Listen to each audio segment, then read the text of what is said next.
Heiten, hoppern, biezeln, gnotzen. Das sind die 4 Verben, die ihr heute lernt. Los geht's!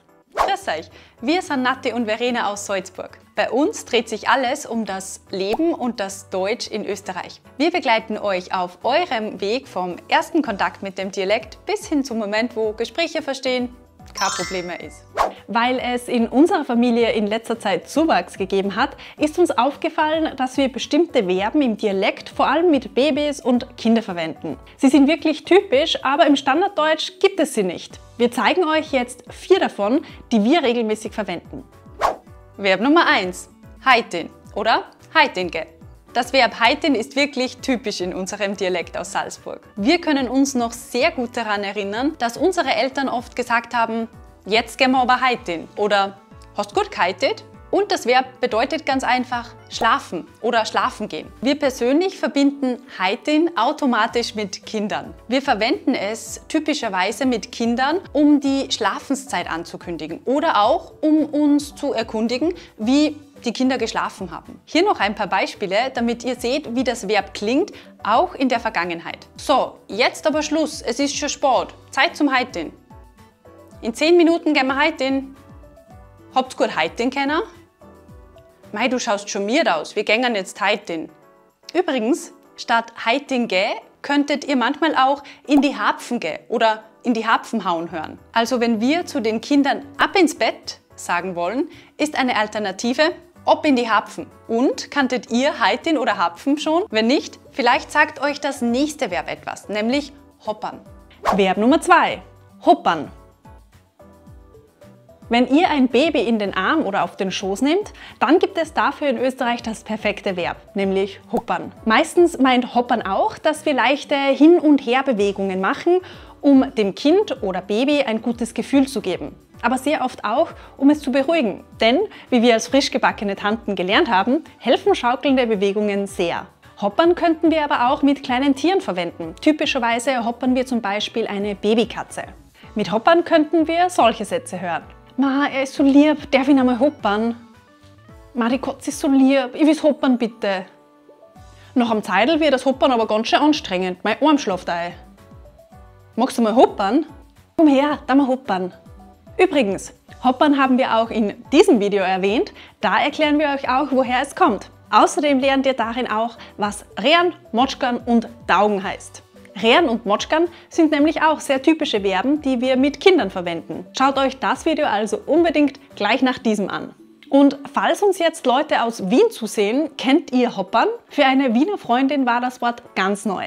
Lasst uns das gern wissen. Gut, hoppern und heiten kennen wir jetzt. Und was ist biezeln? Verb Nummer 3. Biezeln.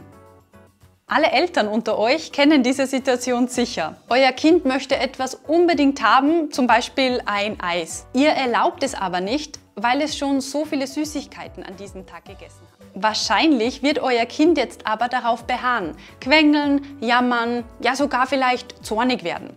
Oder vielleicht wirft es sich auch auf den Boden und schreit. In solchen Situationen würden wir im Dialekt das Wort biezeln verwenden.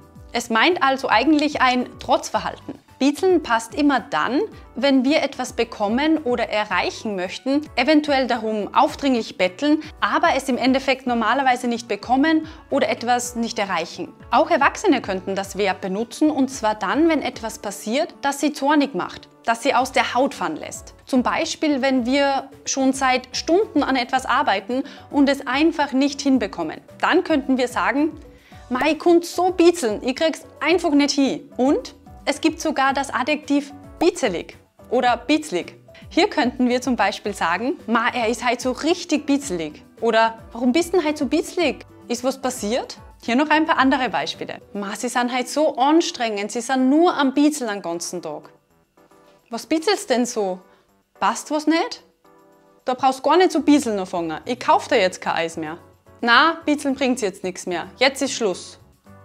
Achtung, es gibt das Verb biezeln auch im Standarddeutsch, da meint es aber etwas ganz anderes.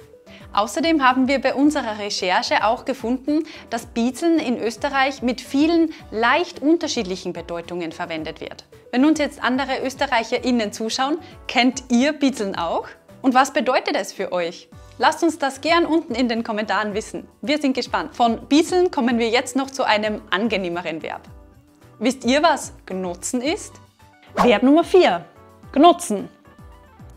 Dieses Verb hat es sogar in den Duden geschafft, wo es als umgangssprachlich und österreichisch eingestuft wird. Wie ihr seht, meint Gnotzen lümmeln. Lümmeln ist aber oft abwertend gemeint. Gnotzen hingegen verwenden wir sowohl positiv als auch negativ. Es kommt einfach auf den Kontext an. Wir persönlich verbinden Gnotzen eher mit genussvollem Herumsitzen, Nichtstun und Entspannen. Gnotzen ist also nicht nur typisch für Kinder, sondern auch für Erwachsene. Auch sie können gut und gern gnotzen. Wenn das Wetter zum Beispiel einmal richtig schlecht ist und wir zu Hause bleiben, vielleicht Filme schauen oder lesen, dann können wir sagen, heute gnutzen wir einen ganzen Tag auf der Couch. Oder heute ist ein richtig guter Tag zum Gnutzen. Wir können aber auch nur herumgnutzen sagen. Zum Beispiel, und was tat ihr heute? Nix, wir gnutzen schon die ganze Zeit nur herum. Andere Beispiele sind, so geil, einen ganzen Tag mal nur daheim gnutzen und nix da. Das habe ich schon lange nicht mehr gemacht. Die Kinder wollten halt nichts machen. Jetzt sind wir daheim geblieben und gnutzen auf der Couch. Wir haben halt nichts gemacht, außer herumgnutzen. Jetzt wisst ihr, was heiten, hoppern, bitzeln und gnutzen heißt. Was ist euer Lieblingsdialektverb von heute? Schreibt uns einen Beispielsatz mit eurem Favoriten gleich unten in die Kommentare. Danke, dass ihr auch heute wieder mit uns Dialekt gelernt habt. Wenn ihr wollt, dann sehen wir uns nächsten Samstag zu einem neuen Video wieder. Bis dahin, wie immer nicht vergessen, gemeinsam macht Zeit in Österreich. Doppelt so viel Spaß. Motschgern, rehren, hoppern. Wisst ihr, was diese österreichischen Verben bedeuten? Noch nicht? Keine Sorge, das klären wir heute.